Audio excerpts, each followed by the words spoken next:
feel like they got a lot of progress done quickly, and some of the bigger projects like I-40, they ran into some other issues like post-Helene issues with the weather. It's just the infrastructure is just insane to try to rebuild. They've had to re-engineer things. They're doing all this experimental kind of cement. They actually built an on-site cement plant next to I-40, and they had to find a local quarry because the trucks couldn't get there.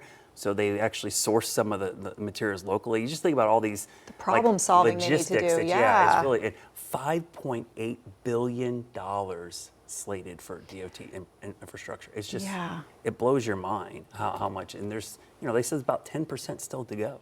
So I can't believe it, but amazing work they've done so far. You're right. It's crazy how quickly they've gotten a lot of those things open. Hey, weather-wise tonight, we've got gorgeous conditions out there. Just beautiful, but kind of warm. Temperatures are generally in the 70s. Tomorrow, another scorcher. We're going to be up in the low to mid 90s.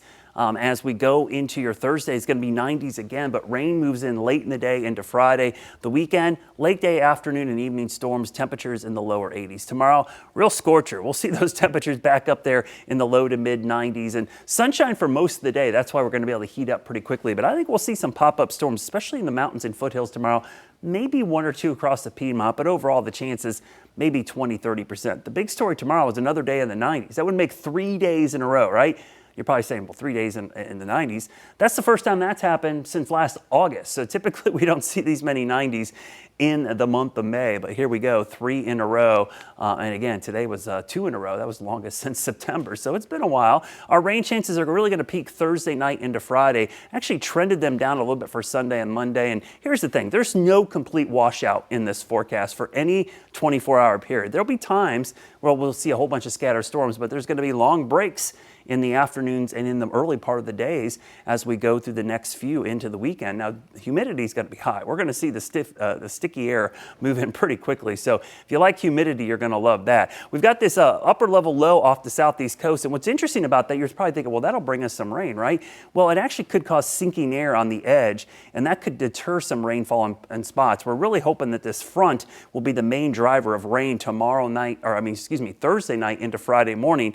It'll cool us off on Friday with northeast winds, but there's a chance the front will lift back north as a warm front, and that will put us back into the sticky air for the rest of the weekend. So let's go hour by hour. Tomorrow you could see mostly dry except for those isolated storms. That's your chance tomorrow. As we go into Thursday, we start dry, but then by the afternoon, heating of the day, we'll start to see some pop-up storms. Here comes that cold front coming down here, kicking off showers and storms, especially by Thursday evening into Thursday night. The front's right here, and you can tell because look how cool it is. 50s coming down with 60s down here. So we could actually see a pretty big drop in temperatures. Now Friday, kind of cloudy, misty, drizzly, nothing strong or severe or heavy, but we could see the sun break out in the afternoon with temperatures in the 70s. But notice, it's not widespread rain. It's not going to be everywhere. So while we do have rain chances in the forecast out at the Speedway this weekend, there's going to be plenty of breaks. But every May, this is the way that the weather goes in late May. This year has been crazy because of the drought. It hasn't rained at all. We're finally getting back to what is more typical for this time of year. It's never a complete washout, but it certainly is